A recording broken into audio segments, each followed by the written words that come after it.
नमस्ते दोस्तों। तो जैसा कि आप देख सकते हैं कि ये हमारा वीडियो नंबर 6 आ चुका है।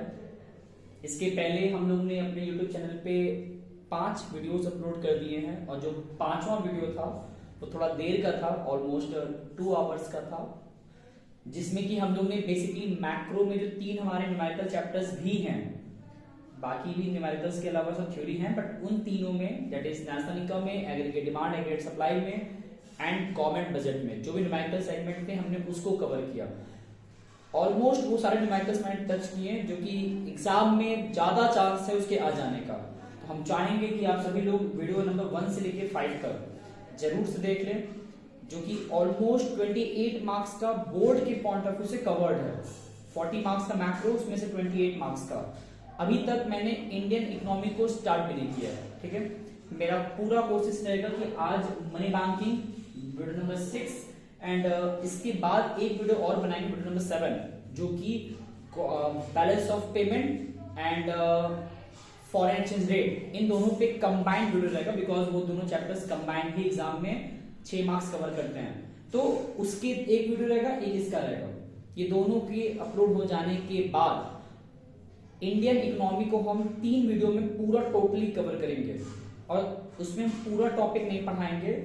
जो भी टॉपिक्स हमारे बोर्ड के अकॉर्डिंग स्ट्रिक्टली इंपॉर्टेंट है, ऑल 1 से लेके 8 चैप्टर तक। ये 8 मैंने कैसे बोला, जिन लोगों ने पहला वीडियो देखा होगा, सबसे पहला वाला, तो उसमें मैंने एकदम स्टार्टिंग में ही बताया था कि हमें इंडियन इकोनॉमी चैप्टर्स कौन कौन से पढ़ने हैं। तो जब वीडियो बनाना शुरू करेंगे इंडियन इकोनॉमी का 3 वीडियो रहेगा मोस्टली, उसमें पूरा कवर रहेगा। तो अभी टोटल 5 वीडियो और आने हैं इकोनॉमिक्स के। आज हम लोग का है 14 मार्च, तो कोशिश मेरा रहेगा 16 मार्च तक हम ये 5 वीडियोस जो हम बता रहे हैं कि 2 अभी और रहेगा मैक्रो का एंड 3 हम अपलोड करेंगे इंडियन इकोनॉमी का। तो टिल 16 मार्च तक हम कोशिश करेंगे पूरा अपलोड कर दे, ताकि बच्चे आराम से पढ़ सको तुम सब लोग। और सबसे इंपॉर्टेंट कि 18 के बाद अकाउंटेंसी पे भी हम लोग को शिफ्ट होना है, क्योंकि 23 को अकाउंटेंसी है, तो उसके लिए तो बिल्कुल टाइम नहीं है। तो मेरा ये भी कोशिश रहेगा कि हम 16 के बाद खुद ना चैन से बैठ जाएं। वीडियोस मिल जाने के बाद आप लोग अपना इकोनॉमिक्स पढ़िएगा और हम 17 या 16 से ही कोशिश करेंगे अकाउंटेंसी की वीडियोस बना लेंगे, ताकि 18 के बाद जब एग्जाम अपलोड इकोनॉमिक्स का बीत जाएगा तो उसको अपलोड करेंगे। और उसमें हम कंप्लीट तो नहीं पढ़ा पाएंगे, लेकिन हम इतना जरूर पढ़ा देंगे कि अकाउंटेंसी में भी जो बच्चे कुछ भी नहीं जानते, ऐसे मुझे पता है, मेरे सामने बहुत से ऐसे बच्चों एग्जांपल है जिनको कि रियलिटी बताएं तो अकाउंटेंसी का भी उनको 10% भी नहीं आता। तो उन बच्चों के लेवल पे हम जाके चीजों को बहुत हद तक बेसिक जाके कवर कराएंगे। तो ये तो भी बात आगे का है, लेकिन जो हमारा एक तरीके से आगे का रास्ता है वो इसी तरीके चलेगा। मैक्रो में 2 वीडियोस और अपलोड करेंगे, एक ये वाला video number 6 and video number 7, जो कि रहेगा हमारा balance of payment and foreign exchange rate को लेके, ताकि ऑफिशियली हम लोग मैक्रो 40 मार्क्स तो अच्छे से पढ़ ले। उसके बाद इंडियन इकोनॉमी के 3 वीडियोस भी मेरे सफिशिएंट रहेंगे उन 40 मार्क्स को ऑफ इंडियन इकोनॉमी तैयार कराने के लिए लमसम। फिर अकाउंट का देखेंगे जितना हो पाएगा। बिजनेस की बात हम करेंगे अकाउंटेंसी बीत जाने के बाद, तो उसकी तो बिल्कुल टेंशन लेना नहीं है, ठीक है।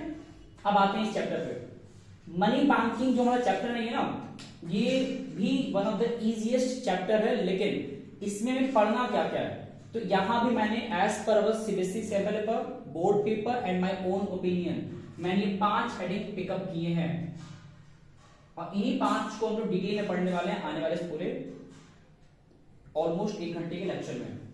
सबसे पहला हमें पढ़ना है मनी बैंकिंग में फंक्शंस ऑफ मनी, उसके बाद मनी सप्लाई क्या होता है, उसको कैसे मेजर करते हैं, एंड उसके बाद पढ़ेंगे क्लासिफिकेशन ऑफ मनी। तीसरा चौथा जो है ना, that is money creation and central bank के, दैट इज आरबीआई, उसके फंक्शंस। ये दोनों बेसिकली, ये जो 2 हेडिंग्स हमारे हैं, ये हमारा बैंकिंग का पार्ट है। ओके, पहला, दूसरा और 5वां जो मैंने टॉपिक लिखा है वो मनी का पार्ट है। अभी जो बताने जा रहे हैं वो बेसिकली मनी का कंप्लीट हिस्सा रहेगा, इसके बाद जो आएगा वो बैंकिंग का रहेगा, ठीक है। अब एग्जाम में चीजें कैसे पूछेगा वो सब बताएंगे अभी आगे चल के। फिलहाल हम लोग शुरू करें टॉपिक को।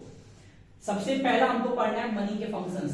और मनी के फंक्शन पढ़ने का बेस्ट तरीका होता है कि पहले मनी के बारे में जान लिया जाए कि पहले ये पैसा दैट इज मनी जिसके आसपास पूरे कंट्री का एक्टिविटीज रिवॉल्व कर रहा होता है। इनफैक्ट सिर्फ कंट्री क्यों, हम लोग भी अपने जो दिनचर्या है सुबह से लेकर हमारा जो रात तक का पूरा काम काज चल रहा होता है, इसके पीछे जो प्राइम मोटिव होता है वो क्या होता है, अर्न करना। तो मनी अपने आप में क्रूशियल पार्ट है हमारे लाइफ का। पहले कम था लेकिन अब ज्यादा हो गया है। तो इस मनी में क्या खास है, ऐसा ये है क्या, पहले तो हम बहुत डिटेल में तो नहीं जाएंगे बिकॉज उतना टाइम नहीं है, लेकिन स्टिल इतना जरूर बता देंगे कि मनी के बारे में बेसिक अंडरस्टैंडिंग रहे हमारे पास। जैसे एक वॉल्कर हमारे इकोनॉमिस्ट हैं, वॉल्कर, उन्होंने क्या बताया था कि money is what money does, money is what money does. इसका मतलब हर वो चीज मनी है जो मनी का काम करता है। दोबारा सुना, मनी बेसिकली हर वो चीज को कहा जाएगा जो मनी के फंक्शंस को, मनी के जैसे फीचर्स को अडॉप्ट करके बैठा हुआ है। फॉर एग्जांपल चेकबुक जो हमको बैंक प्रोवाइड करता है वो भी मनी है। ये बात अलग है कि वो लीगल मनी नहीं है, वो ऑप्शनल मनी, बट स्टिल है तो मनी। हम भी उसको यूज करते हैं। बहुत बार क्या था, पहले क्या था ओल्ड टाइम पे 10-12 साल 15 साल पहले कि टीचर्स को या फिर जो भी कोई कॉर्पोरेट वर्ल्ड में एम्प्लॉय था जो काम करते थे, उन लोग को बेसिकली इन हैंड कैश मिलता था या फिर चेक मिलता था। फिर वो जाते थे बैंक में जमा करके पैसा ले लेते थे। तो मान लेते हैं कि 2 दिन तक उनके पास चेक रह गया तो क्या वो रो देते बैठ के? नहीं, उनको पता है कि वो चेक बेसिकली मनी का ही तो पार्ट है। तो इसका मतलब मनी हर वो चीज कहलाएगा जो मनी के फंक्शंस को, मनी के जैसे फीचर्स को अडॉप्ट करके बैठा हुआ है अपने पास। अब ये जो फंक्शंस कितने हैं, क्या क्या, उससे आगे डिस्कस होगा। तो ये तो उन्होंने बहुत छोटा सा डेफिनेशन दिया था। हम लोग बहुत बार एग्जाम टाइम पे ना टीचर्स को, जो कॉपी हमारा चेक करने वाले एग्जामिनर, उनको इन्फ्लुएंस करने के लिए मैनिपुलेट कर सकते हैं अपने ऐसे लाइंस को लिख के, क्योंकि ऐसे लाइन को पढ़ के उसको जब अंडरलाइन करते हैं ना तो टीचर इंप्रेस होता है कि बच्चे ने क्या अलग तरीके से जो बता दिया है। खैर, अब आगे देखें तो हमें मनी के पढ़ने पड़ेंगे लीगल डेफिनेशंस। लीगल मतलब क्या होता है, जो ऑफिशियली मतलब इंपॉर्टेंट डेफिनेशन इस तरीके से क्या है, anything declared by government as money is money. ये भी बहुत सिंपल लाइन है बट इंपॉर्टेंट लाइन है। जिस चीज को गवर्नमेंट ने अप्रूव किया है मनी के तौर पे वो सब मनी है। जिस चीज को गवर्नमेंट ने मनी कहा तो वो मनी है, जिस चीज को गवर्नमेंट ने मनी नहीं कहा वो मनी नहीं है। टिल 2016 तक गवर्नमेंट 8 नवंबर 2016 तक डीमोनेटाइजेशन के पहले 500 का 1000 का नोट मनी की तरह परफॉर्म हो रहा था, जस्ट बिकॉज गवर्नमेंट उसको बैक सपोर्ट दिया था, मनी को उसको एज ए मनी ट्रीट कर रहा था, तो मनी हम लोग एक्सेप्ट किए हुए थे। जिस दिन गवर्नमेंट ने बैकअप सपोर्ट हटा दिया, उसको लीगली एज अ मनी के तौर पे उसको रखा नहीं, उस पे जो लीगल बैक सपोर्ट था गवर्नमेंट विड्रॉ कर लिया, पीछे कर लिया अपने आप को, तो वो मनी उसके बाद नहीं रहा, फिर लोगों के लिए कूड़ा हो गया एक तरीके से। दैट मीन्स कि जिस चीज को जब तक गवर्नमेंट मनी का दर्जा दिया रहेगा वो मनी है, जहां उससे पीछे हट गया तो मनी नहीं है। ठीक, ये बेसिक डेफिनेशन था। अब ये लीगल डेफिनेशन तौर पे था, लेकिन अब आते हैं मनी के फंक्शनल डेफिनेशन की तरफ। ये क्या होता है? अब फंक्शनल मतलब होता है कि जिस particular commodity, not commodity, it can be anything, instrument कह सकते हैं, तो जिस इंस्ट्रूमेंट के अंदर मनी के फंक्शंस दिख जाएं वो मनी है। जिस इंस्ट्रूमेंट के अंदर मनी के फंक्शंस दिखते हैं उसे हम मनी कहते हैं। अब सवाल ये, पहले फंक्शंस है क्या क्या और कौन कौन से हैं, तो हम फंक्शंस को इसके डेफिनेशन डिस्कस करेंगे, बट पहले फंक्शंस पढ़ लेते हैं। तो हम लोग जितने फंक्शंस उसे कैटेगराइज करते हैं 3 हेडिंग्स में। पहला प्राइमरी फंक्शन, दूसरा सेकेंडरी फंक्शन एंड तीसरा कंटिंजेंट फंक्शंस। अब होता क्या है ना, मनी के फंक्शन तो बहुत सारे हैं, जैसे हमारे भी एक्टिविटीज बहुत सारे होते हैं दिन भर के, लेकिन उसमें से इंपॉर्टेंट कौन सा है हम उसे कैटेगराइज कर सकते हैं कि पहले हमारा कौन सा मेन काम है, उसके बाद कौन सा मेन काम है। उसी प्रकार मनी के फंक्शन बहुत सारे हैं, बट उस बहुत सारे फंक्शंस में प्राइमरी मतलब जो इंपॉर्टेंट है, सबसे पहले हमको उस फंक्शन को पढ़ना चाहिए। तो मनी के सबसे प्रायर इंपॉर्टेंट प्राइमरी फंक्शन 2 होते हैं। पहला होता है it act as a medium of exchange, और दूसरा it act as a measurement of values, मतलब हम किसी भी चीज को मनी मतलब मेजर कर पाते हैं। प्राइमरी फंक्शन मतलब क्या होता है? वो फंक्शंस मनी के जो सबसे इंपॉर्टेंट है, सबसे पहले पढ़ने चाहिए। जैसे कि it act as a medium for exchange या मीडियम ऑफ एक्सचेंज। इसका मतलब क्या हुआ? बार्टर सिस्टम अगर याद होगा, उसमें हम लोग क्या पढ़े थे कि उसमें गुड्स के बदले गुड्स को एक्सचेंज किया जाता था, जिसमें सबसे बड़ा ड्रॉबैक क्या था कि जो चीज हमें चाहिए वो हमें ऐसे पर्सन को खोजना पड़ता था जो हमको वो सामान दे भी दे, और साथ ही साथ जो चीज वो चाहता होगा वो मेरे पास भी अवेलेबल हो उस मोमेंट पे, ताकि उसको हम दे सके। ये कुछ वैसे ही है कि जो हमें चाहिए वो उसके पास हो, जो उसको चाहिए वो मेरे पास हो, तब हमारे आपस में एक्सचेंज हो पाता था बार्टर सिस्टम के तहत। लेकिन इसमें दिक्कत ये था कि बहुत मुश्किल था ऐसे पर्सन को खोज पाना जो कि हमारे गुड्स को एक्सेप्ट करे और हम उसके गुड्स को एक्सेप्ट करें, बड़ा मुश्किल था। बट मनी ने क्या किया? उस सिस्टम को ब्रेक डाउन करके बीच में अपने आप को मीडिएटर बना लिया। अब इससे फर्क नहीं पड़ता कि हमारे सामने कौन आ रहा है। अगर हमें चाहिए वीट, हम दुकानदार के पास जाते हैं, उसको पे करते हैं, उसे वीट खरीद लेते हैं। किसी और को चाहिए राइस, तो वो भी दुकानदार के पास जाता है, पे करता है, राइस खरीद लेता है। तो अब इसमें वीट वाले पर्सन को, राइस वाले पर्सन को आपस में इंटरेक्ट करने की जरूरत नहीं पड़ता, वो दुकानदार दोनों को डील कर लेता है मनी के बेसिस पे, मनी के सपोर्ट पे।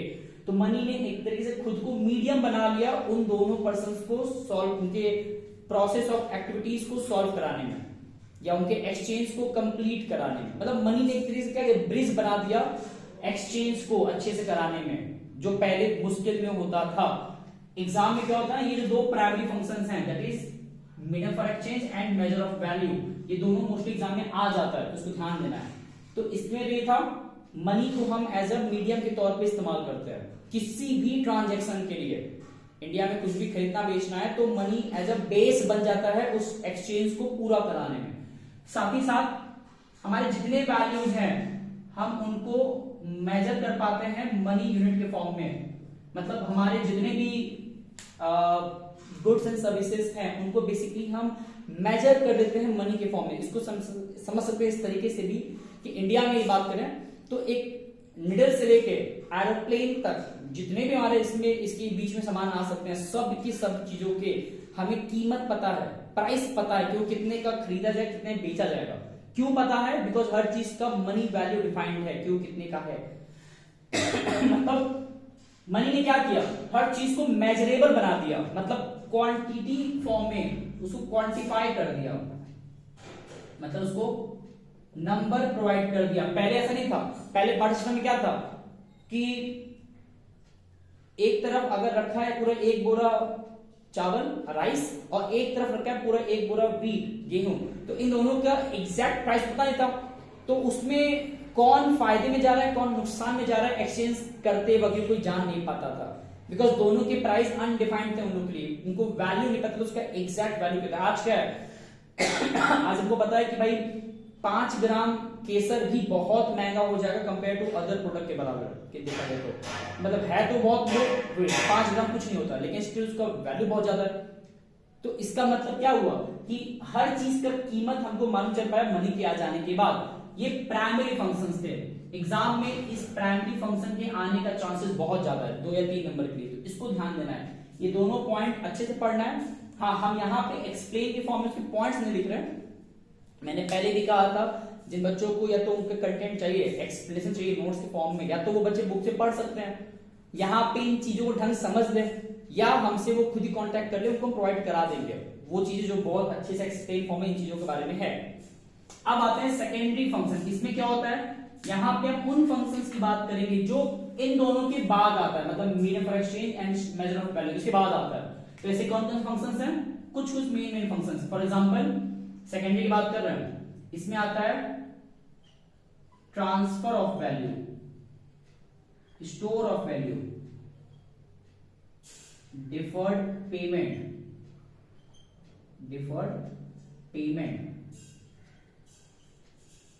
एक और लिख सकते हैं डिविजिबिलिटी ऑफ वैल्यूज।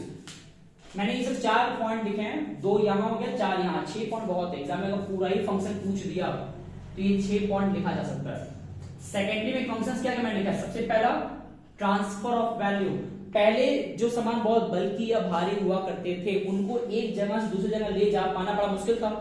तो ऐसे केस में क्या हुआ, मनी ने क्या किया, मनी ने उन चीजों को यहां से वहां ट्रांसफर कराना पॉसिबल करा पाया by the help of money. खुद वहां पे जब इन्वॉल्व हो गया, क्योंकि मनी हल्का होता है, मनी को हम इजीली एक्सचेंज कर पाते हैं, यहां से वहां ट्रांसफर कर पाते हैं। इमेजिन करना है कि हमारे पास अगर 1 करोड़ रुपीस है, उसको मुझे यहां से मूव कराना है, दूसरे कंट्री ले जाना है, तो जरूरत नहीं कि हम उसको अपने हाथ में लेके जाए, हम अपने बैंक में जमा कर सकते हैं और जिस जगह जा रहे हैं वहां जाके बैंक से विड्रॉ कर सकते हैं, वहां के बैंक से कुछ चार्जेस कटेगा लेकिन निकाल सकते हैं। तो इसका मतलब मनी इतना आसान है। सिमिलरली अगर कोई सामान बहुत भारी है ना, उसको यहां से वहां मूव कराया नहीं जा पाएगा, बट जिसको हमें बेचना है कैसे बेचेंगे, तो हम उसको मनी दे, उससे मनी लेके उस सामान का ओनरशिप टाइटलशिप उसको ट्रांसफर कर सकते हैं। तो सामान कहीं नहीं गया, लेकिन मनी ने क्या किया, उसकी जो एक्सचेंज वैल्यू है, उसका जो तरीके से कह सकते हैं परचेजिंग पावर था, वो ट्रांसफर करा दिया from one person to another. मतलब मनी अपने आप में ट्रांसफरेबल होता है, पोर्टेबल होता है, मूवेबल होता है। एंड स्टोर, उसको हम लंबे समय तक स्टोर भी कर सकते हैं, खराब नहीं होता, उसका कीमत, उसका वैल्यू बचा रहता है। हालांकि ये रियलिटी नहीं है, क्योंकि मनी अपने आप में जब उसको संभाल रखते हैं ना, स्टोर करते हैं, तो कुछ मनी जो भी सर्कुलेशन में है उसकी कीमत घट जाता है, जिसको लंबे समय तक स्टोर करते हैं बिकॉज ऑफ इन्फ्लेशनरी प्रेशर जो उसमें पड़ता है। बट इस पे ना डीप नहीं जाएंगे, बस इतने रखें मनी को स्टोर भी किया जा सकता है। साथ ही साथ हम मनी को इस्तेमाल करते हैं किसके पॉइंट ऑफ व्यू से, future payment point of view से। मतलब अगर मुझे फ्यूचर पेमेंट करना है किसी जगह पे, तो वहां मनी एज ए सपोर्ट करता है। एग्जांपल दे रहा हूं, अगर मान लेते हैं कि बैंक से हमने लोन लिया 1 लाख रुपया 10% के इंटरेस्ट रेट पे 1 साल के लिए, तो 1 साल के बाद हमें कितना पे करना होगा, बैंक को हम आज ही कैलकुलेट कर सकते हैं। 1 लाख पे 10% 10,000 और साल भर का 10,000 आएगा, तो मतलब हमको 1 साल के बाद बैंक को 1,10,000 देना पड़ेगा। तो हमने भी 1 साल बीता भी नहीं है, बट अभी कैलकुलेट कर पा रहे बिकॉज ऑफ न्यूमेरिकल वहां पे वैल्यूज अवेलेबल हैं। तो मतलब मनी क्या करता है ना, फ्यूचर पेमेंट कराने में सपोर्ट करता है। हम चाहें तो इन सारे पॉइंट्स को एक्सप्लेन करा सकते हैं with respect to limitations of barter system, but वो उतना रिलेवेंट नहीं है फिलहाल, इतना सफिशिएंट है पढ़ने के लिए। ये सब एग्जाम में 2-3 नंबर से बियॉन्ड नहीं आता है। अभी आगे हमारा टॉपिक मेन आगे आएगा। संभाल स्टोर कर सकते हैं, पेमेंट कर सकते हैं फ्यूचर प्रोस्पेक्टिव में। लास्ट डिविजिबिलिटी मतलब क्या होता है, उसको हम स्मॉल स्मॉल फ्रेगमेंट्स में बांट सकते हैं, डिस्ट्रीब्यूट कर सकते हैं, डिवाइड कर सकते हैं। जैसे मनी की बात करें तो वो हमारे पास अवेलेबल है वेरियस डिनोमिनेशंस में। 1 रुपए का पैसे है, 2 रुपए का भी है, 5 का है, 10 का है, 20 का है, 50, 100, 200, 500, 2000 मतलब बंद हो चुका है, तो टिल 500 तक हमारे पास अवेलेबल है। तो मतलब इतने हमारे पास डिविजिबिलिटी भी है। अगर मुझे कुछ खरीदना है तो हम क्या करते हैं, उस प्रोडक्ट के प्राइस के अकॉर्डिंग अपने पास जो डिनोमिनेशंस है उसको निकालते हैं। जैसे ऐसा रेयरली कोई होगा ऐसा पर्सन जो कि 500 रुपए को सामान खरीद रहा है, कॉइन्स निकाल देता है, नहीं, ऐसा बहुत नहीं होता है। वो कॉइन्स के बदले उसको 500 रुपए का नोट देगा, 200 का नोट देगा। सिमिलरली अगर उसे टॉफी खरीदना है 1 रुपीज का, तो 500 का नोट नहीं देता उसको, वो 1 रुपीज देगा उसको, ताकि दिक्कत ना हो एक्सचेंज करने में। तुम्हारे पास मनी के डिनोमिनेशंस अवेलेबल है, डिविजिबिलिटी पॉसिबल है, मनी को डिवाइड करना आसान हमारे पास है।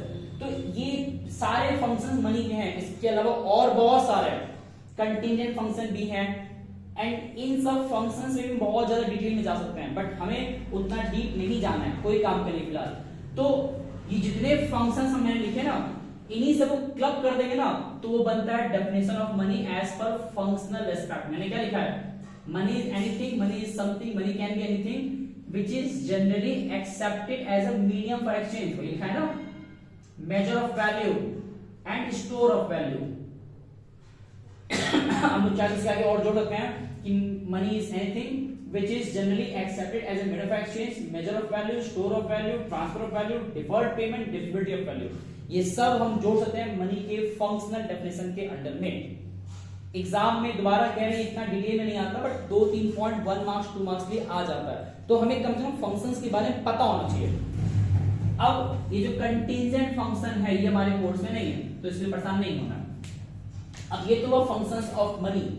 नेक्स्ट हमारा हेडिंग है जो कि 1 मार्क्स में एग्जाम में ये भी आ सकता है, जो कि एक दो बार एग्जाम में आया हुआ भी है, दैट इज मनी सप्लाई क्या होता है, मनी सप्लाई, इस वर्ड से ही इसका मीनिंग क्लियर हो रहा है।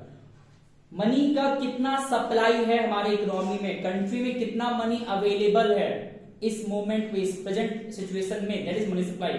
जैसे अगर अपनी ही बात करें, मेरे पॉकेट में इस वक्त कितने पैसे हैं, that is money supply of me, मेरा।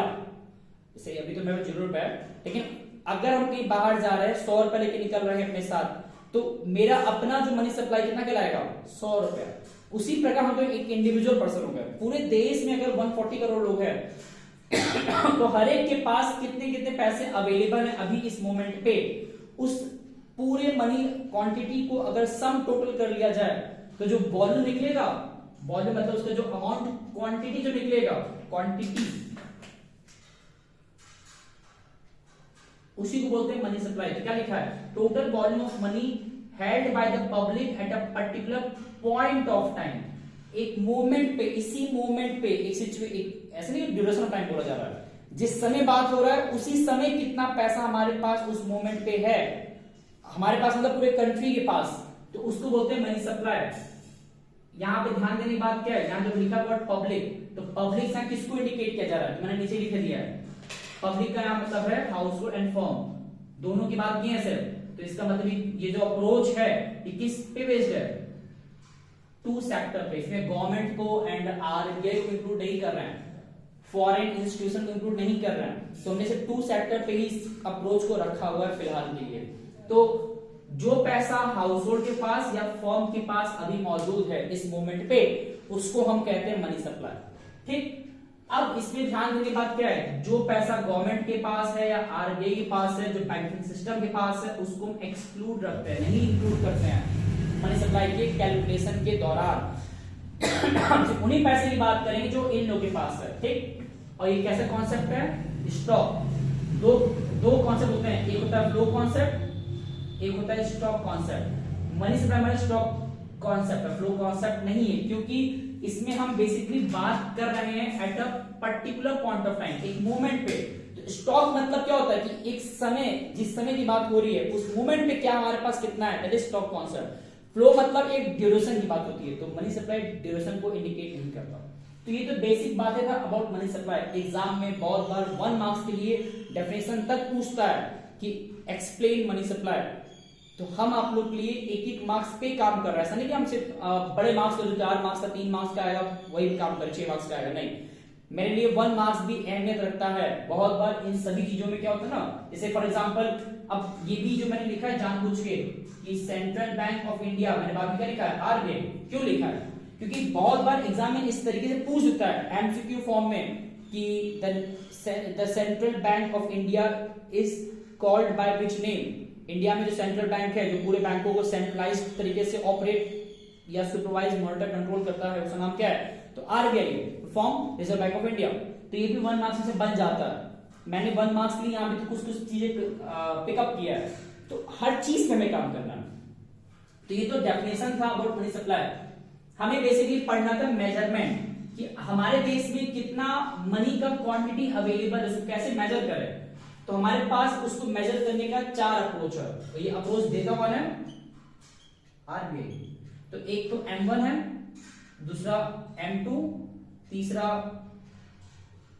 M3 एंड चौथा M4। हम लोग को इन चारों में से ये 3 नहीं पढ़ना है, ठीक, परेशानी होना इसके लिए, सिर्फ M1 पढ़ना है। और M1 के बेसिस पे अगर हमको मनी सप्लाई को मेजर करना है, किसको, मनी सप्लाई को, तो उसमें 3 चीजें इंक्लूड करते हैं सर। क्या क्या लिखा है, जो भी पब्लिक के पास, पब्लिक मतलब वही हाउस होल्ड एंड फर्म, तो जो भी हमारे पास करेंसी या कॉइन्स अवेलेबल है, करेंसी मतलब पेपर नोट, कॉइन्स मतलब जो हम लोग कॉइन्स इस्तेमाल करते हैं, 1 rupees, 2 rupees, 5 rupees, 10 rupees, 20 rupees वाला, 20 का भी आ चुका है। तो ये जो करेंसीज एंड कॉइन्स हमारे पास है, हमारे पास उसको रखते हैं M1 के तहत।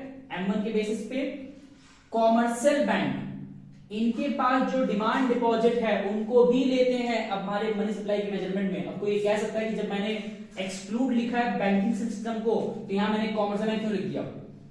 बैंकिंग सिस्टम में हम उन रिजर्व्स की बात नहीं करेंगे जो कि आउट ऑफ सर्कुलेशन में है, डिमांड डिपॉजिट ऑलवेज सर्कुलेशन में होता है, क्योंकि डिमांड डिपॉजिट मतलब क्या होता है, वो पैसा जो कोई भी डिपॉजिटर जिसने बैंक में जमा किया पैसा, वो अपना पैसा कभी भी निकाल सकता है, और ये मोस्टली होता है सेविंग अकाउंट में, करंट अकाउंट में।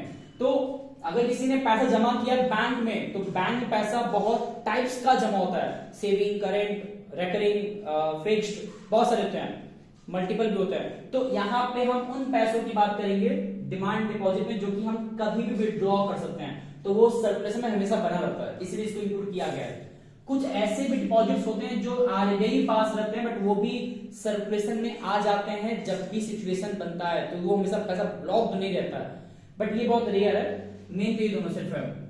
तो जितने हमारे इस टाइप के करेंसीज हैं या मनी के सप्लाई हैं, जब उनको जोड़ते हैं तो जो अमाउंट निकलता है मनी के सप्लाई का, उसको बोलते हैं, मतलब जो अमाउंट निकला वो किस मेजरमेंट तहत निकला, M1 मेजरमेंट के बेसिस पे निकला।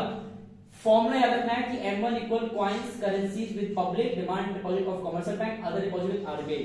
इसके लिए दिमाग में नहीं आता, बस एक फॉर्मूला याद रखना चाहिए। तो डेफिनेशन एंड फॉर्मूला, मैंने एक हेडिंग एक्स्ट्रा लिखा है यहाँ पे, और वो क्या है, मनी के क्लासिफिकेशन। मनी की क्लासिफिकेशन इतना मैंने लिख दिया है, बहुत ज्यादा हार्ड नहीं है, बस सुन लेते हैं कुछ समय के, बिकॉज एग्जाम में 1 मार्क्स में भी आ जाए। तो पहला क्या है, स्टैंडर्ड मनी, जिस मनी का मनी वैल्यू और एक्चुअल वैल्यू दोनों सेम होता है ना, उसी को बोलते हैं हम लोग standard money. Example gold, silver etcetera. जैसे होता नहीं है कि गोल्ड या सिल्वर, ये सब ऐसे हमारे ऑर्नामेंट्स है, करेंसीज हैं, या एक तरीके से एग्जांपल्स हैं, जिसकी की जितना उसकी कीमत मार्केट में ना, उसी को उतना एक्चुअल कीमत की, मतलब जितना उसमें, मतलब ऐसा नहीं कि उसका जो फेस वैल्यू है, फेस वैल्यू मतलब कि जो उसपे दिख रहा है और जिसका एक्चुअल वैल्यू है वो वेरी करता नहीं, यहाँ पे सेम होता है। गवर्नमेंट अगर गोल्ड को उतना रेस्पेक्ट ना भी करे तो भी उसका कीमत है मार्केट में। कल को जब गवर्नमेंट ने डिमोनेटाइजेशन किया तो 2000 नोट का, सॉरी 1000 नोट का, तो जहां गवर्नमेंट ने डिमोनेटाइजेशन कर दिया 1000 रुपए नोट का, तो उसका कीमत जो था वो 0 रुपए हो गया। फिर लोग उसको कूड़े के भाव फेंक रहे थे या फिर उसको जला रहे थे। दैट मीन्स कि उसका जो एक्चुअल वैल्यू था उस करेंसी का, वो तो 0 था, बस गवर्नमेंट ने सपोर्ट दिया था बैकअप, तो उसका करेंसी का वैल्यू मार्केट में था। जहां सपोर्ट पीछे ले लिया, वैल्यू 0 हो गया। तो उसका मतलब वहां पे क्या हमने देखा था, जो मनी वैल्यू था वैसे करेंसीज का वो ज्यादा होता है उसके, नहीं यहां कम होता है एक्चुअल वैल्यू से। जब भी, हाँ ठीक है, इसे एग्जांपल दे रहे हैं, बहुत बार क्या होता है ना, क्वाइंस की बात करें तो क्वाइंस में लिखा होता है 20 रुपए, बट अगर उस 20 रुपए के क्वाइन को जाके मार्केट में बेचेंगे ना, उसको मेल्ट करा के या जिस भी तरीके से, तो हमको हार्डली मिलेगा 1 या मिलेगा 1.5 रुपए मिलेगा सिर्फ पिघला के बेचने के बाद। तो मतलब उसका अपने आप की जो वैल्यू है, मनी वैल्यू, जो उसका एक्चुअल वैल्यू है, उस पर लिखा है 20 रुपया, ये इधर रहेगा, और यहां लिखा होता है मानते 1.5 आएगा। तो इसका मतलब क्या हो रहा है, बहुत बार गवर्नमेंट करेंसीज पे लिखता है 500 रुपया, तो क्या उसका जो कीमत है, रियल वैल्यू 500 रुपया होता है क्या? नहीं होता है, वो होता 0 रुपया। एक कागज का टुकड़ा जो होता है सर, एक छोटा सा पेज होता है। तो इस एक तरीके से हम कह सकते हैं कि मनी वैल्यू में क्या होता है, कहने को सिर्फ उस पर लिखा होता है 20 रुपया, लेकिन उसका जो एक्चुअल कीमत बहुत लो रहता है। ऐसे करेंसीज को हम बोलते हैं क्रेडिट मनी। क्रेडिट मनी मतलब क्या होता है, जिसमें कि उसका एक्चुअल वैल्यू बहुत लो रहता है, मनी वैल्यू हाई रहता है। ठीक, स्टैंडर्ड में क्या होता है, दोनों बराबर होता है, मतलब जितना उसमें उसका कीमत है मार्केट में, उसका उतना एक्चुअल भी कीमत है, वेरी नहीं करते चीज दोनों। तीसरा एक बात और भी, क्रेडिट मनी दो टाइप्स होते हैं, token coins and circulating promissory note. Token coins मतलब वही जो इस्तेमाल करते हैं, 1 रुपीज के कॉइन, 2 रुपीज के कॉइन, 5 के कॉइन, 10 के कॉइन, 20 कॉइंस, तो ये इसको हम बोलते हैं टोकन कॉइंस।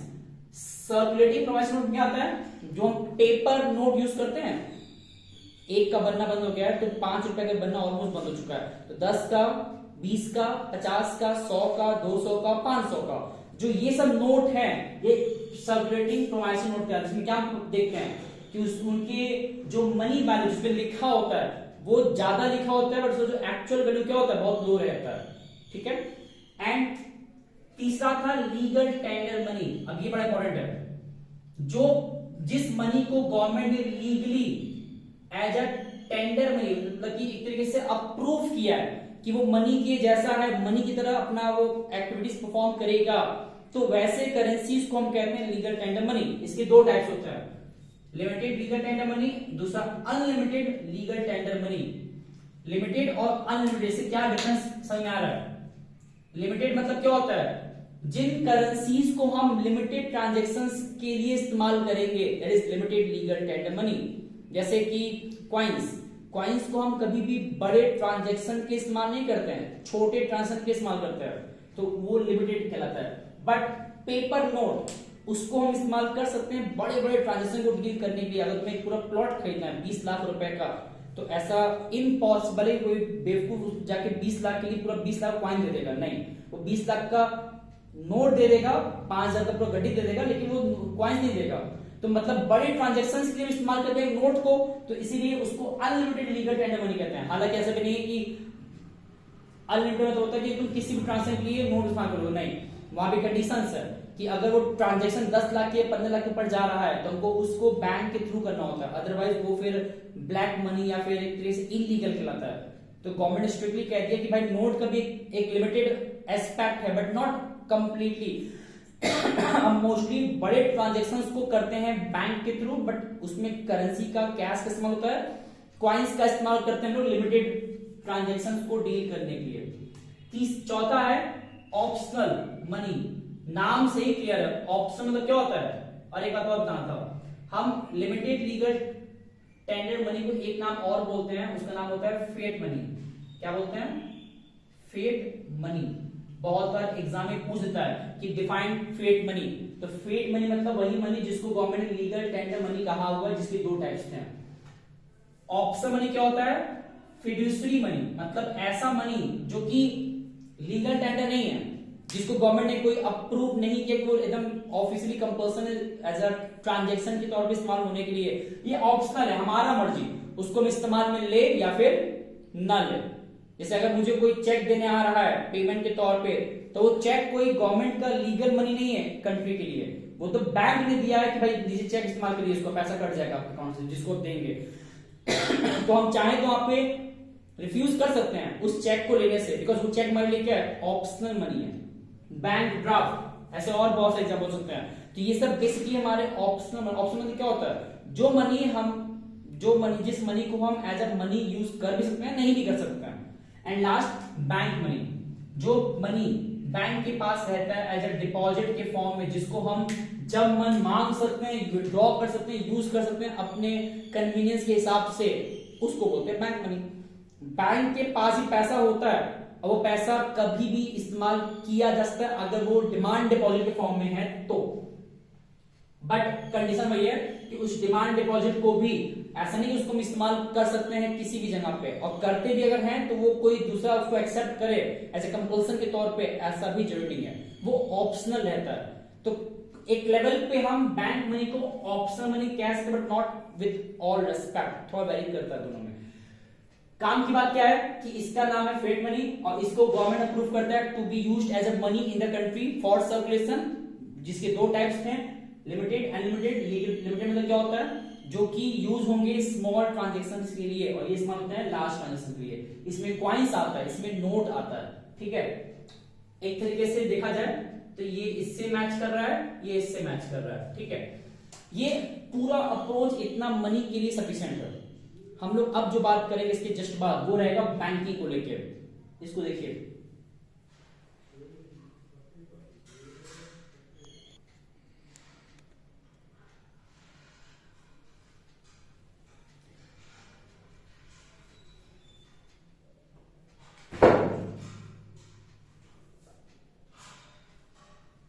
ओके। तो ये हमारा नेक्स्ट हेडिंग है, that is functions of RBI. मैंने अभी पॉइंट 3 स्टार्ट किया, मैंने पॉइंट 4 स्टार्ट किया पहले। एंड सबसे इंपॉर्टेंट बात ये है ना इस पूरे चैप्टर का मनी बैंकिंग दोनों के साथ बात कर रहे हैं, पूरे चैप्टर का one of the important most important topic जो है, जो एग्जाम में आने का पूरा चांस है, मतलब 100% कह सकते हैं, नॉट 99%, इट्स 100%, वो इसी हेडिंग का है। मैंने 5 फंक्शंस लिखे आरबीआई के बारे में, बट आरबीआई के बारे में जो बेसिक बातें हैं पहले पता होना चाहिए। जैसे कि बेसिक बातें क्या क्या है, ये हमारे कंट्री का एपेक्स बैंक है। एपेक्स बैंक मतलब होता है सुप्रीम बैंक कह सकते हैं। सुप्रीम बैंक मतलब कि हेड ऑफ द बैंक। हमारे कंट्री में जितने सेंट्रल बैंक्स हैं, कॉमर्शियल बैंक है, सब बैंक है उन सारे बैंकों का भी हेड कौन है? आरबीआई। जैसे एग्जाम पूरे कोर्ट में सुप्रीम कोर्ट सबसे बड़ा कोर्ट होता है इंडिया में, उसी प्रकार सारे बैंकों में बड़ा बैंक कौन सा है? आरबीआई। उसके अलावा ये हमारे देश में पूरे बैंकिंग सिस्टम को क्या करता है? रेगुलेट करता है। हालांकि रेगुलेट वर्ड ये गलत है, क्योंकि हम लोग जब पढ़ेंगे chapter number 3 of Indian economy, that is economic reform under LPG, liberalisation, privatisation, globalisation, तो जो पहला एल था लिबरलाइजेशन, उसमें ये पढ़ेंगे कि जो आरबीआई था उसका फाइनेंशियल लिबरलाइजेशन के तहत जो फंक्शंस थे, पावर्स, उसको कम किया गया, और जो रेगुलेटरी पावर्स थे उसको कन्वर्ट करके उसे क्या बना दिया गया सर?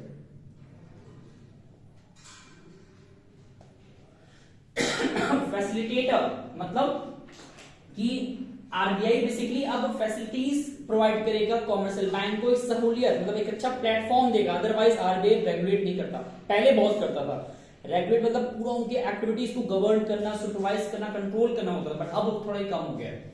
तो ये तो बेसिक बात है। और ये कब बना है 1934 आरबीआई एक्ट के बेसिस पे। 1935 से ये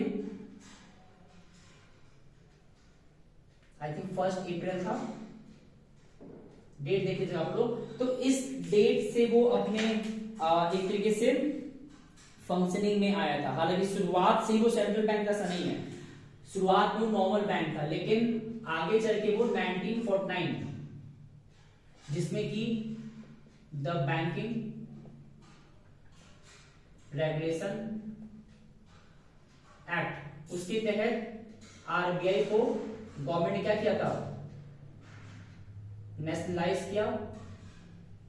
नेशनलाइज का मतलब होता है कि उसको अपने अंडर में लेना, और उसके बाद से ही वो सेंट्रल बैंक के तौर पे कहला रहा था हमारे देश में, ठीक है। और वो सुप्रीम बैंक के कंप्लीट, उसके पास बहुत से पावर्स है पूरे बैंकिंग सेक्टर को, सिस्टम को कंट्रोल करने का। अब ये तो बेसिक बात है। और ये हमारे कंट्री क्या है, ये भी पॉइंट एक बार और था, ये हमारे कंट्री क्या है? सेंट्रल बैंक है। हर देश का, हर कंट्री का अपना अपना सेंट्रल बैंक होता है। जैसे पाकिस्तान का भी अपना बैंक क्या है? Reserve bank of Pakistan sir नाम है। तो हर कंट्री का सेंट्रल बैंक होता है। उसी प्रकार हमारे देश की भी सेंट्रल बैंक का नाम क्या है? RBI, reserve bank of India, ठीक है। तो अब ये तो हुआ बेसिक बात है, इसका full form reserve bank of India. इतनी बातें आना चाहिए फंक्शन पढ़ने से पहले। अब जितने मैंने फंक्शंस लिखे ना, इस पूरे फंक्शंस में ध्यान देना है कौन कौन से पॉइंट्स को, एक ये वाला और एक ये वाला। एग्जाम के कॉन्टेक्स्ट में बहुत ही ज्यादा, मतलब इतना ज्यादा कि एग्जाम में आ ही जाता है कि ये 2 फंक्शन मोस्टली एग्जाम आते हैं। तो 2 फंक्शन में एक शुरुआत करता है। गवर्नमेंट के लिए बैंक का काम कौन करता है? आरबीआई। गवर्नमेंट के लिए बैंक का काम कौन करता है? आरबीआई। कैसे करता है? 3-4 तरीकों से। पहला, बैंक गवर्नमेंट के बैंकिंग ट्रांजैक्शन को मेंटेन करता है, सिस्टमैटिक रिकॉर्ड, मतलब गवर्नमेंट के बैंकिंग ट्रांजैक्शंस का रिकॉर्ड का हिसाब किताब कौन मेंटेन करेगा? आरबीआई। उसके अलावा उनके लिए जो एजेंट का काम है, एजेंट मतलब कि एक तरीके से मीडियोकर या मीडिएटर कह सकते हैं, वो वाला काम करता है। उनको एडवाइस देता है। एडवाइस किस टाइप का? Financial advices. ऐसा हो ही नहीं सकता कि डीमोनेटाइजेशन करने से पहले आरबीआई के जो हेड है, दैट इज गवर्नर, अभी कौन गवर्नर है? शक्तिकांत दास। तो बिना उनके गवर्नर के सहमति के, बिना उनसे एक राय मशवरा किए बिना गवर्नमेंट कभी भी कोई फाइनेंशियल डिसीजन लेता नहीं है। उनसे पूछता जरूर है, उनका बात माने ना माने बात अलग है, बट एक होता है उनसे एडवाइस जरूर लेता है, किस कॉन्टेक्स्ट में, financial, but not always financial, it can be economical also. ठीक है, तो बैंकिंग ट्रांजैक्शंस का रिकॉर्ड मेंटेन करना हुआ हो, या एजेंट के तौर पे हो, या फिर एडवाइस देना हो, या फिर एक तरीके से गवर्नमेंट के बिहाफ पे उनकी बैंकिंग एक्टिविटीज को डील करना हो। देखो, रिकॉर्ड मेंटेन करना और एक्टिविटीज में डील करना दोनों अलग बात है।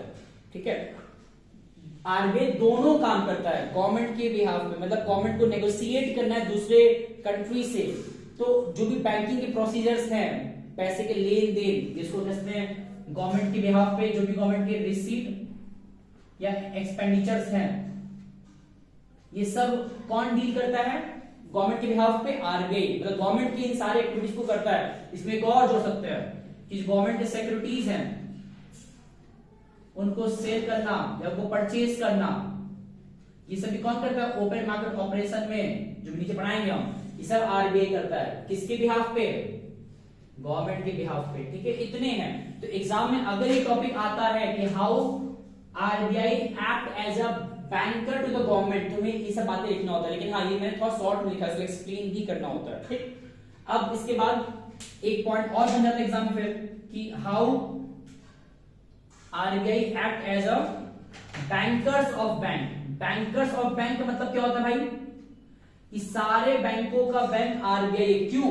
क्योंकि हम आरबीआई को एपेक्स बैंक कहते हैं। क्या बैंक कहते हैं?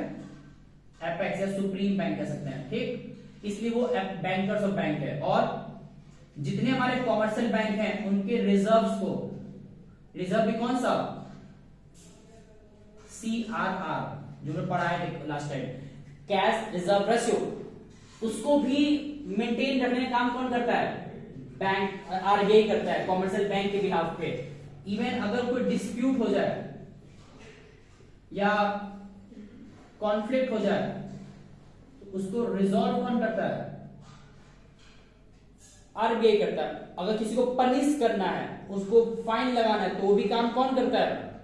आरबीआई करता है। सबसे इंपॉर्टेंट, डिस्प्यूट तो अलग हो गया, रूल्स रेगुलेशन अगर बनाना है कि जिसके अकॉर्डिंग कॉमर्शियल बैंक ऑपरेट करेंगे अपनी एक्टिविटीज को, वो भी आरबीआई करता है। सबसे इंपॉर्टेंट पॉइंट कि अगर किसी कॉमर्शियल बैंक को हेल्प का नीड है, मतलब जरूरत है किसी मदद का, तो उसको कोई भी सपोर्ट नहीं कर रहा, कोई भी नहीं कर रहा, तो वैसे केस में उस बैंक को सपोर्ट कौन करेगा?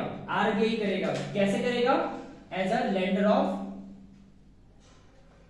लास्ट रिजॉर्ट, मतलब कि आखिरी सहारा होता नहीं घर में, कि अगर हमें कोई सपोर्ट नहीं कर रहा होता है तो अंत में हमारे जो पेरेंट्स होते हैं वो हमारे लिए ये मान के चलाते हैं कि 100% सपोर्ट कर ही देते हैं एट एनी कॉस्ट, जैसे भी हो। तो उसी प्रकार आरबीआई भी एकदम होता है आखिरी वो उम्मीद है हर कमर्शियल बैंक का, जब उसे कोई सपोर्ट नहीं करता तो आरबीआई करता है। ये भी एक तरीके से, इसीलिए हम बैंकों का बैंक आरबीआई कहते हैं, क्योंकि वो सपोर्ट करता है। इसमें एक पॉइंट और हम जोड़ सकते हैं कि क्लियरिंग हाउस, कल को कोई कमर्शियल बैंक को पूरा डिसॉल्व करना है, खत्म करना है, बंद करना है, उसको पूरा बैनिश करना है, बेचना है, कुछ भी, तो या डिसॉल्व करना है, तो ऐसे केस में उसकी क्लियरिंग हाउस, मतलब जिसका पूरा जो हिसाब किताब से खत्म करने की जिम्मेदारी भी कौन करता है? आरबीआई करता है उन बैंकों के लिए। इसमें एक पॉइंट और हम जोड़ सकते हैं कि बैंकों को भी इकोनॉमिकल और फाइनेंशियल एडवाइस, इकोनॉमिकल और फाइनेंशियल एडवाइस बहुत बार समय समय पे आरबीआई देता रहता है। उनको मोरल एथिक्स या उनको गाइडेंस के तौर पे हमेशा उनके पीछे लगा रहता है, सपोर्ट करता रहता है। तो हम क्यों ये दोनों पॉइंट को, ये पॉइंट 2 और 3 इसको इतना डिटेल में बता रहे हैं? क्योंकि ये सब एग्जाम में बार बार आता है, तो ऐसा नहीं होना चाहिए भाई एग्जाम में आ जाए और वो पता ही ना क्या लिखना है। तो कम से कम इतनी बातें तो याद रहे कि एग्जाम में कुछ भी आए तो लिखने के लिए मेरे पास कंटेंट माइंड में रहे। ये दो फंक्शन मेन हैं। अब आता है नेक्स्ट पॉइंट, फॉरेन करेंसीज का कस्टोडियन। इसका मतलब क्या होता है? एक तरीके से रखवाला, या उसको कह सकते हैं गार्जियन, या सिक्योरिटी को प्रिजर्व करना, संभाल रखना। तो किस चीजों को संभाल रखना? आगे लिखा है फॉरेन एक्सचेंज। एक्सचेंज यहां क्या बोलना चाह रहा है, यहां बात हो रहा है एक्सचेंज में करेंसीज का। कौन से करेंसीज, फॉरेन करेंसी। तो फॉरेन करेंसीज को संभाल के रखने की जिम्मेदारी किसके पास है, आरबीआई के पास। और फॉरेन करेंसी आता कैसे, जब भी हम लोग एक्सपोर्ट करेंगे तो हमारे पास पैसा आएगा घूम फिर के फॉरेन करेंसी फॉर्म में, तो उन सारे फॉरेन करेंसीज को प्रिजर्व करके रखने की जिम्मेदारी किसकी होती है, आरबीआई की होती है। ठीक है, तो अपने पास वो संभाल के रखता है, जो बहुत काम आता है इंपोर्ट के टाइम पे, या गवर्नमेंट जब पेमेंट बाहर करना होता है तो वहां पे पैसा देने में काम आता है फॉरेन करेंसी का, तो उसको प्रिजर्व रखने की जिम्मेदारी आरबीआई की होती है। ये इतना रेलेवेंट पॉइंट है, एग्जाम पूछता है, तभी पढ़ लेते हैं लोग। मैंने एक पॉइंट ऊपर छोड़ दिया था, दैट इज करेंसी अथॉरिटी। इसका क्या होता मतलब होता है, कंट्री में करेंसी को इशू करने का, करेंसी इशूइंग अथॉरिटी, मतलब इशू करने का, प्रिंट करने का, मार्केट में ला के रखने का जिम्मेदारी, अथॉरिटी, पावर किसके पास है, आरबीआई के पास है। और सिर्फ आरबीआई पास है, क्यों, क्योंकि देश में अगर हर बैंक प्रिंट करें करेंसी तो बहुत कॉन्फ्लिक्ट हो जाएगा, यूनिफॉर्मिटी नहीं रहेगा, तो दिक्कत हो जाएगा। इसलिए किसी एक को ही जिम्मेदारी दिया जाए, तो गवर्नमेंट ने क्या किया है, आरबीआई को ही पावर दिया कि आप ही प्रिंट करेंसी करिए, लेकिन एक सिस्टमैटिक वे में, हर जब मन वैसा मत कर दीजिए। तो अब सवाल है कि क्यों आरबीआई को ही पावर दिया गया, किसी और को क्यों नहीं दिया गया, तो उसके पीछे बहुत से बेसिक पॉइंट्स एग्जाम पूछता है 1 नंबर के लिए, कि why the currency issuing authority power is given to RBI only. Basic points, for example uniformity के लिए, कि अगर किसी एक को ही बनाने का मौका मिलेगा तो उससे क्या होगा कि इसमें यूनिफॉर्मिटी रहेगा, एक समान रहेगा। जो मेरे पास 500 का नोट है और जो बैठा लक्षद्वीप में जो उसके पास 500 का नोट है, दोनों सेम है, तो यूनिफॉर्मिटी हुआ। और तो और इसमें पब्लिक फेथ, मतलब पब्लिक बिलीफ भी कह सकते हैं, वो बढ़ जाता है। ठीक, इनफैक्ट मनी के वैल्यू को स्टेबलाइज करने में सपोर्ट करता है। स्टेबलाइज मतलब उसके वैल्यू को ज्यादा फ्लक्चुएट होने से रोकता है। साथ ही साथ हमारे देश में कितना मनी सप्लाई होगा उसको भी कंट्रोल करने, मतलब घटाने या बढ़ाने में सपोर्ट करता है। मतलब ये बेसिक पॉइंट्स हैं कि हमारे देश में कितना पैसा होना चाहिए, ज्यादा कम जो भी, उसको कंट्रोल करने में दिक्कत नहीं होता। इनफैक्ट गवर्नमेंट को भी मैनेज करने में मुश्किल नहीं होता। क्यों नहीं होता, बिकॉज उनको फिर डील एक ही से करना है ना। जब भी मनी को लेकर कोई दिक्कत होता है तो मनी के लिए सीधा गवर्नमेंट से बच जाएगा, आरबीआई के पास। तो इससे क्या होगा कि गवर्नमेंट को 10 जगह जाना नहीं पड़ रहा है, तो मैनेज करने में दिक्कत नहीं हो रहा है, तो इसीलिए किसी एक को ही पावर दिया गया। तो 1 2 3 ये तीनों पॉइंट इंपॉर्टेंट है। अब जो लास्ट पॉइंट है हमारा, that is RBI control the credit. Control लिखा है, और कौन सा क्रेडिट, क्रेडिट क्रिएशन कौन करता है, कॉमर्शियल बैंक। यहां लिखा भी है थर्ड पॉइंट कि कॉमर्शियल बैंक मनी क्रिएशन करता है। तो ये जो कंट्रोल का बात है, कंट्रोल कैसे करता है, ऑब्वियस ही बात है, कॉमर्शियल बैंक क्रेडिट क्रिएशन ज्यादा या कम दोनों में से कोई भी कर सकता है। ज्यादा करेगा इसका मतलब क्या होगा कि देश में जो मनी सप्लाई है वो बढ़ रहा है, इसलिए वो क्रिएशन अधिक कर रहा है। जिस कंट्री में मनी सप्लाई घटता है ना, तो उस देश में क्रेडिट क्रिएशन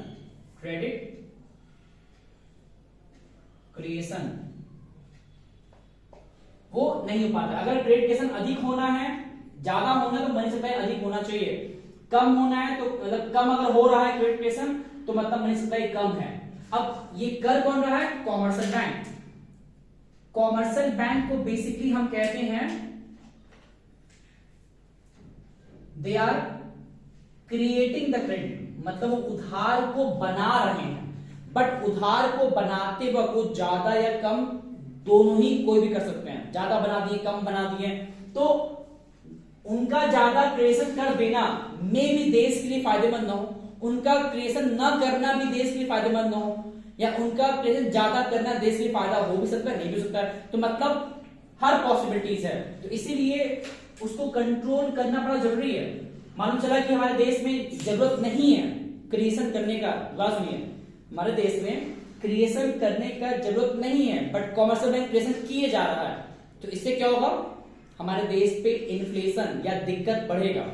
उसी प्रकार हमारे देश में क्रिएशन करने की जरूरत है, बट कॉमर्शियल बैंक नहीं कर रहा है, तो भी दिक्कत है। तो वैसे सिचुएशन में क्या होता है ना, आरबीआई कंट्रोल करता है इस पूरे प्रोसेस को कि नहीं आपका एक्टिविटीज हमेशा आपके अकॉर्डिंग नहीं होगा, सिचुएशन जो है देश में कंट्री में उसके अकॉर्डिंग होना चाहिए।